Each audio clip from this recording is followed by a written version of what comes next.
Should you work for free? If so, when should you work for free? How long should you work for free? What are the pros and cons of working for free? We're gonna talk about it in this video right here. Stay tuned. Cracka Lack on the track.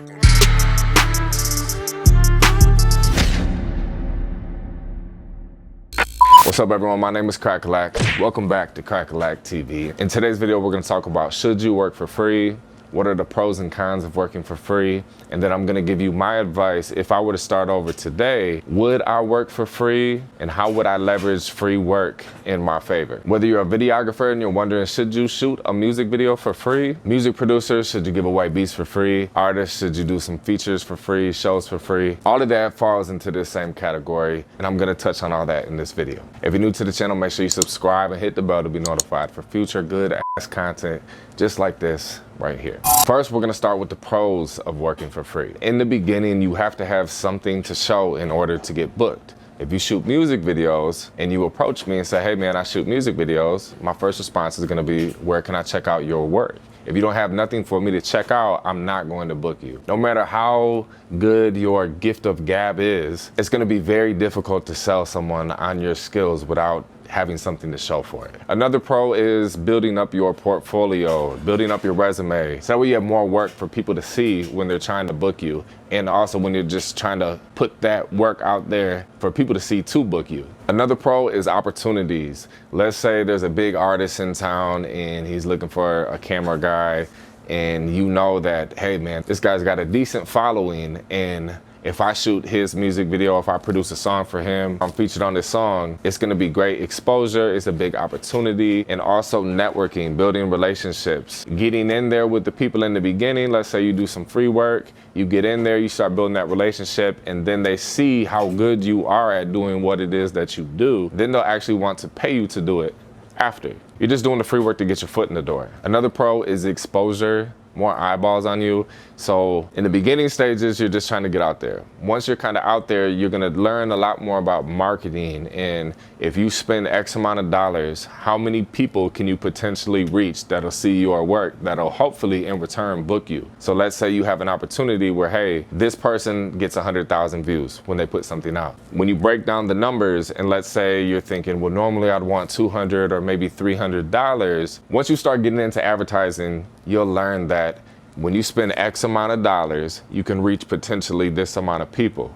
So in exchange, it could just be, hey, I'm gonna do my service for free and in return reach the same amount of people as if I was spending hundreds of dollars on ads and marketing. You just have to be strategic with it and think things through and do your research and pay attention to the numbers. So now going into the cons, you're gonna get some people that'll say, hey man, I'm so-and-so, I've been doing this, I guarantee to get eyeballs, or I'll blow up if you do this for me for free.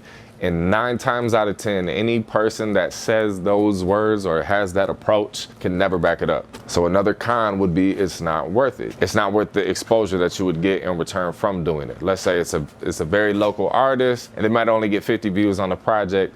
Yes, the pro from that could be you could take that work and then you would promote it yourself to show what you could do. But the con would be the artists themselves don't have that big of a fan base or a following to actually get more eyes on you. So be careful just doing stuff for the exposure. Another con, the biggest one, the most obvious, is you're not getting paid. Time is money. Make sure you don't undervalue your time and don't sell yourself short. Another con is, let's say there's an artist and you're first time working with them, you do some free work, right? You're just trying to build that relationship.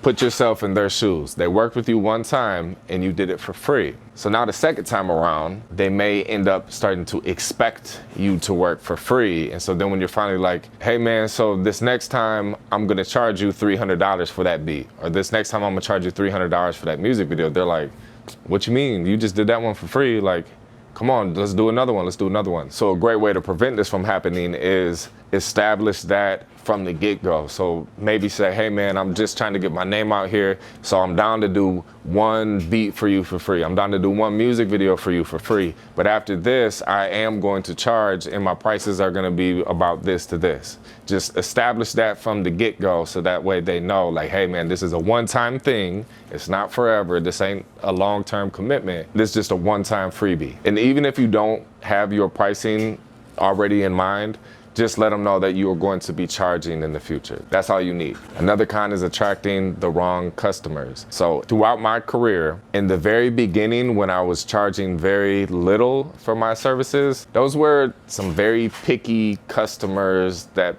don't quite appreciate what you do for them.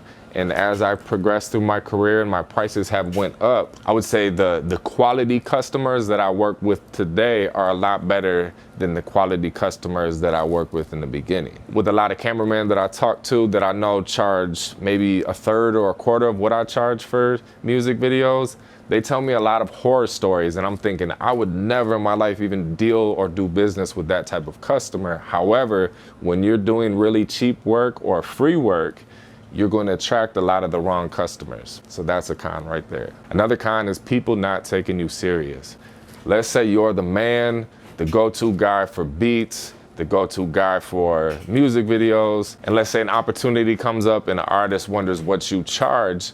If you say free versus let's say it's like $1,000, $2,000, $5,000, it'll make them take you more serious if you have a higher price versus, so let's say the artist usually spends $5,000 to $10,000 on a music video. You're trying to get in there with them, and then when they ask what you charge, you throw out a number like $200. When you put yourself in their shoes, they're gonna be thinking, there's no way in hell that this guy is gonna be as good as the guys that I'm working with if he charges down here $100, $200, or for free, when I'm used to paying these guys thousands. These are the big dogs. These are the guys that are light years away from doing free work. So it's like your pricing almost represents where you're at in your career, or a lot of people may judge your skill level off of what you charge, where if they just heard, hey, this guy, he's doing beats for free, this guy, he's selling $500 beats. You're just gonna assume, hey, the guy selling $500 beats, he must be a lot better than the guy doing beats for free. This guy's doing free music videos. This guy's doing $2,000 music videos. The guy that's $2,000 is probably a lot better than the guy that's doing stuff for free. People put value or skill level based on the dollar amount that you charge. Now some advice, some free game. Have I ever done free work? Yes, I have. There's been certain times or situations where, let's say it was a bigger artist, a celebrity coming to town, and I was trying to just get in there, bump some elbows with them. And what I'm thinking is all I need is an opportunity to show them how dope I am. Once they see how dope I am, then I can get some money in the future. Or even worst case scenario, if I don't get some money, at least I'll get some exposure and I'll build my resume, I'll build my portfolio. I'll be able to say, hey man, I've worked with so-and-so, or I've heard of him. So if I was starting over today, as far as shooting music videos, I would absolutely shoot at least 1 to 3 to maybe even 5 music videos. It honestly comes down to what is your skill level at that given time. So usually in the beginning, when you're just getting started, you need practice. And so I would take doing free work as practice, an opportunity to get good at your thing or what it is that you want to do. Another thing with beats, when you're trying to get in with an artist, there's a lot of stories where a music producer sent a beat to some artist for free, they used it, the song blew up, and then from there, the artist had so much exposure from that free beat that then they capitalized on it and made millions of dollars in return. In business, you just want to pay attention to the market and the supply and demand. So in the beginning of any business, your demand is going to be at 0. So you just bought a camera, you want to get out here shooting music videos. There is no demand for your music videos because you don't have anything to show. So that's where you need to put in the work to build up the demand to then get more and more people wanting your music videos, and then that's when you can start charging. Same thing for beats. In the beginning, if you got some dope beats sitting on your computer and there's no demand for it, yes, maybe you should give out some beats for free. As the demand increases and the supply of beats you have decreases, you up the price of that supply and demand. All right, so in general, should you work for free?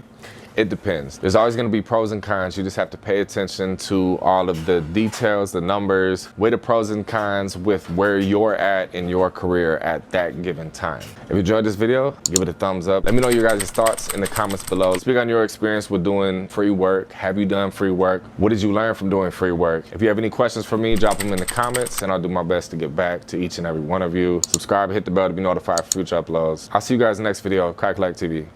We out.